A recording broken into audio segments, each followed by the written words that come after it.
every Tuesday, Thursday and Saturday at 6 p.m. We live in a world where quality of life largely depends on our financial situation. The cost of living is rising, while incomes and salaries are stagnating. As a result, we quickly spend what we earn, and find ourselves overdrawn before the end of each month.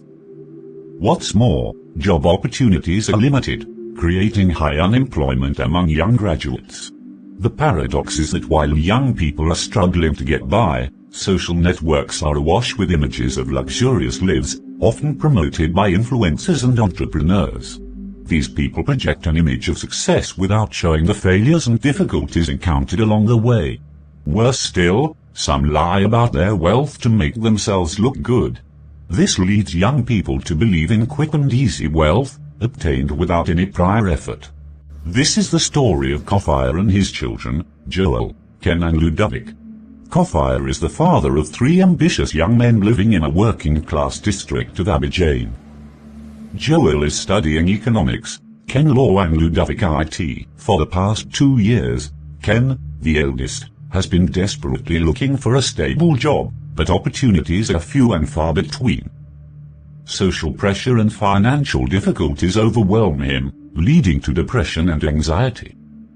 He worries not only for himself, but also for his 2 brothers, who seem to be following the same path. Aware of their parents' financial limitations, the 3 brothers find themselves having to fend for themselves, especially as their mother has been ill and hospitalized for several years. This situation leads them to explore desperate solutions to improve their living conditions. How are you feeling today, Mom? Not really well, but I'll be fine. The doctors reassure me that everything will be fine. We'll just have to find more money to continue the treatments. It hurts me so much to be unable to take care of you. I'm useless. Stop saying things like, "It's not a crime. And I know it." Stop complaining. You're not going to steal the money to take care of me. I know, Mom. But it's my duty as a son to do it. I feel so useless in this life. It's not right that your 3 big boys can't take care of you. I'm telling you to calm down. For the time being, my family members are helping me, and that's good enough for me. I give thanks to God. They help you? It's true. But before they do, they talk and insult us. What are you talking about? The last time I'd gone to see Aunt Sarah at the market to collect money for your care, she'd called me a good-for-nothing. And I didn't like that. I felt really put down. Even her children, who are my little brothers, don't respect me. Forget them, son. They say for themselves, not for God. You'll find work and you'll have money to do whatever you want to me. Don't worry. God's time is the best. God's time will come when? I've been waiting 5 years already. Don't panic. Just keep driving your cab. It'll be fine. It'll pay off eventually. It only brings me crumbs, Mom. I'm tired of it all. Please don't give up. Your little brother told me yesterday that he'd also started a cab business with you. Yes, Mum. But our car broke down. And we didn't have the financial resources to repair it. Really? You haven't put any money aside for the depreciation of your car? It's the little savings I had that I gave to Daddy for your dialysis. Oh, no. But why didn't you tell me? It wasn't a good idea. Your health is more important, Mum. We talk about the wolf and see his tail. Happy arrival, Auntie. Thank you. Happy arrival, sister. Did my daughter come to see me too? I'm very happy to see you, Wanda. Thanks, Meme. Go sit down, Wanda, don't stand up. I want to sit in Uncle Ken's chair. Get up from there for your cousin and her mom. And why is that? Aren't there 4 other empty chairs over there? We talk to you, and you answer? Have you forgotten who I am in this family? Is that your little cousin you're competing with? Your friends are out fighting for money. Aren't you ashamed to stay at your mom's bedside at your age? Sorry, Auntie. Anyone under your age already has a little house somewhere. Look at you. At over 30, you're still living in your parents' house. And you're not even ashamed. You don't even have the money to help your own mom. Worthless. Apparently you came here specifically to insult and belittle me. You didn't come to see the sick lady. What good are you even here? Mommy. Mommy. I think I'm going to leave. I feel like I don't belong here. Your sister will take care of you. Good day, Auntie. I'm off. Goodbye. Little sister enjoys my place. Of course. When you have nothing, even your own family doesn't respect you. Look at this little girl. I could even give birth to her, but because of what her mother says about me in front of her, she disrespects me. Anyway, it doesn't matter, that's life. When the crocodile catches you, it's his crocodile that's going to stick its fingers up your nostrils. I accept my humiliation. It's all right. Hello class. Who is Ledovic? It's me, ma'am. The director wants to see you in his office. Okay, ma'am. Hello, Mr. Director. Here I am. Please have a seat, Monsieur Ludovic. Mr. Ludovic, we're very sorry to have to tell you this, but we're going to have to let you go. We're already in the last term of the school year, but you still haven't paid your tuition fees. Please, sir, we will pay. You who? We've sent you away more than 10 times already. But none of your relatives have ever come here to see us. I'm sorry, sir. My mom's sick, and my dad lost his job this year. My older brothers have promised to help me, but given mom's health and the financial situation at home, it's very difficult for them. We don't need all your gibberish, Monsieur Ludovic. Go and stay at home, and when you're ready, come back. I risk losing this year, Mr. Director. Even if you follow the courses to the end, we won't allow you to do the assessments. So there's no point wasting your time taking the courses. Ludovic? What are you doing here? Don't tell me you've been expelled for tuition fees too. Yes, it is. I'm sorry. But come sit down. Stop thinking too much, big boy. Let's enjoy the moment. Anyway, we're already fired. Might as well make the most of it. And what will we do? I'll take you to an acquaintance of mine. What's over there? Just follow me. You'll see for yourself. I'm hungry. There's plenty to eat there. Really? Of course. Wow. What a beautiful home. Ludovic. If I tell you that a young man our age has this villa, you're not going to believe me. Really? He's loaded, my brother. Apparently he arrives himself. Come on, guys. Step right up. Don't just stand there. Ludovic. Ludo, what are you thinking? We salute you. Oh, sorry. I was in my thoughts. Jerry. Meet my friend Ludovic. Nice to meet you, Ludovic. Thanks a lot, Boss Jerry.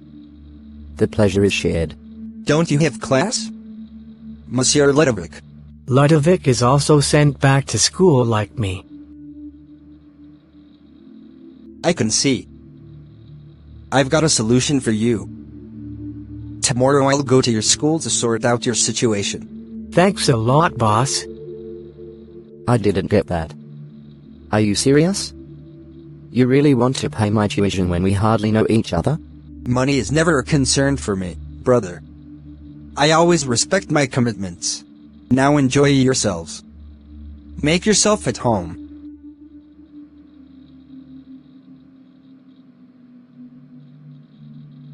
Don't you think it's weird that your friend here pays for our schooling so easily? What's weird about what he does? Isn't that a help? We can understand you. You probably knew each other a while ago. But for me it's a bit weird. He doesn't even know me. My friend is like that. He shares his money as he pleases. He is very generous. I see. But you still haven't told me what he does for a living, have you? He does business and is also an influencer on social networks. What business is it exactly that he makes so much money, and spends it like that? Honestly, if I tell you I know, I've been lying to you. That's all I know about him that I've just told you. Okay, I see. Were you able to repair our car? You're going to have to throw your car away. It's beyond repair. Big brother. Mikano says our car is no longer salvageable. That's not good news. Mr. Cofire, your wife's condition is deteriorating further. We're going to have to redouble our efforts to keep her alive. Really?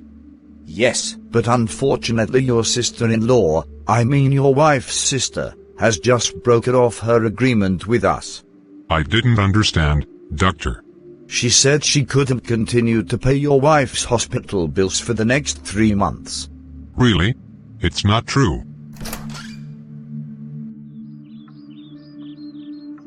What's going on here? What's with your faces? We no longer have a car, Dad. It's no longer salvageable. More bad news. Was there another one? Your Aunt Sarah has withdrawn from the charges related to your mother's hospitalization. That's not good news at all. Please don't say anything to Ludovic. All this bad news could affect him negatively. I'd like to ask you a question, Monsieur Dury. Knock yourself out, brother. My friend Albert told me you're a businessman. Yes, he's right. Can I know exactly what kind of business you're in? Really? You're very curious. What do you want to do with this information? My dear Ludovic. I'd just like to know. Maybe you can also train us or recruit us into your business. Really? But my business isn't given to just anyone. Is it really that complicated? Otherwise I can do anything. Why don't you concentrate on your studies? My brother Ludovic. You're still very young. I know your age, Monsieur Dury. We have the same. Listen, brother Jerry, I need money. Lots of money too. That's why I'd like to find a way to get some. What do you need the money for anyway? Besides, I don't know you well enough. You're right about that. I don't like to talk about myself too much. But things aren't going well with the family at the moment. You can tell me, you know? Okay. Let's sit down and talk. Talk to me. I'm listening. As we speak, my mother is in hospital. And a few months ago my father also lost his job. My brothers have also finished their studies, but without a job. All this is really bothering me. These are my reasons for having money. I want to save my family from poverty. We suffer a lot. I see. For the moment I can't tell you anything. We'll see. Apparently you had a chat with Jerry yesterday. Yes. We'd had a little chat. Did he tell you about the business he's in? I get the impression he doesn't want to tell us about it. It's the same behavior he'd always had with me. Every time I try to understand what he's doing, he doesn't like. But what would justify his behavior? Still, he hands out money like nobody's business. But when it comes to sharing how he earns it, he doesn't like it. It's a bit weird. Receive my greetings, Grand Marabout. What brings you to see me uninvited, my child? I have one concern. What is it? You forbade me to tell people about the source of my wealth. But I have friends who want to know my secret. You can. You can give them your money without worrying. But not your secret, provided they don't spend it against our prohibitions. If they do, you'll reap the consequences. That's the problem. If I'm the one spending on them, there's no problem. I can spend as much as I want. But I'm afraid to give them the money back because I don't know what they'll do with it. And even if I gave them something not to do, they'd ask me a lot of questions. And what do you want us to do to them now? Is it possible that you also help them get their money?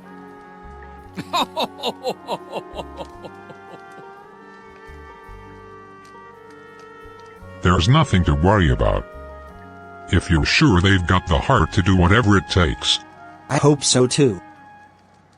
Bring them to see me. But don't tell them anything scary about what they'll be doing here. They might go and divulge it. Let them come and I'll take care of it myself. Okay, great marabout. Happy arrival, my brother-in-law. Thank you, Aunt Sarah. To what do I owe your visit? This is the first time I've seen you in my store. What brings you? The hospital informed me a few days ago that you had abandoned your sister. I sent your son Joel to see you, but you ignored him. That's why I came myself. You and your children don't even seem to be ashamed of yourselves. How can you ask me such a question? Am I obliged to take care of everything?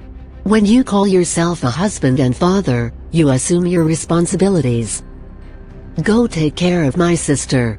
I too have my problems and burdens. I won't be able to put them on my head anymore. It's not as if I don't want to take care of your sister. You yourself know my story. Please, sir. I would hate to disrespect you. Get out of my store, and make way for my customers. Okay, have a good day. Thank you. This is what I used to say to my sister. She had been refused this man. But she was stubborn. Here are the benefits. This man is incapable of taking care of her. She just lays eggs like a laying hen. And even the children are useless. They look like statuettes. I've got my kids too. I'm not going to abandon them, to take care of them all the time. I'm tired. Good day, sir. Yes, hello. How can I help you? I had filed an application with you a few days ago. So I came to see how it was progressing. Ah? I see. Your file was gone. I don't understand, sir. You didn't put any pebbles on your file. So it was gone. What rock are you talking about, sir? Are you trying to tell me that you don't understand a word I'm saying? Ah? Are you sure you really want a job in this country? Of course I want a job. It doesn't look like. If you want your files to be taken seriously, you know what to do. In any case, those who have understood have already taken the necessary steps to have their files accepted. The day you understand, maybe you'll be able to get a job in this country. Did you get a text from Jerry? Of course, he wrote to you too? Yes. He told me to come to his place right away. That's what he just wrote me too. Do you think he has a problem? No idea. Let's see what he has to say. But what excuse will we find to leave the course now? Where are you going, Mr. Albert? I'm going to the toilet, ma'am. With your bag? I need my bag. Is that what you piss with? Oh? Has Madam arrested Albert? Isn't that Ludovic? Yes, ma'am. Where are you going? Are you going to the toilet too, you mean? Ma'am. I've got to get home right away because I've got to take one of my mom's files back to the hospital. It's very urgent. Is there no one else to do it for you? Are you forgetting that you're in class? No. There's no one to do it, ma'am. It's up to me. You can go, but come back soon. Okay. I have to go with him too. What to do? I'll drive him. Ludovic doesn't know how to drive a motorcycle. So I'm going to help him. Okay, go. But come back soon. It was you who saved me, wasn't it, Ludovic? I was almost arrested by that lady. She thought she was smarter than us, but we got her. Isn't that two young people walking like that in the street? So this is their bike. These kids got me. You both wanted to know what business I was in, didn't you? Of course. Isn't it, Ludovic? Of course. Okay, so you're going to follow me somewhere. Change and let's go. Where is this place? Why are we in the bush? Calm down, Ludovic. Stop asking so many questions. Is there a problem? It's okay. We'll be right behind you. Stop panicking. Is it the lumber business he's in? Because we're in a forest. It's not even a farm. Calm down and let's go. Do you know if the place is still ahead? I came with my friends and questioned Great Mare about. Get them in. Don't forget to tell them to take off their shoes before entering. Here, it's in front of a bird, apparently. Calm down. Take off your shoes and get in. We've reached the end of the first part of this animation. Join us tomorrow for the continuation. Tell us in the comments what you think of this first part. Do you believe that the difficult living conditions in our countries, society, and social media influence push young people towards easy money at any cost? We look forward to your comments on this topic. God bless you. And don't forget our meeting tomorrow for the continuation of this animation. Bye.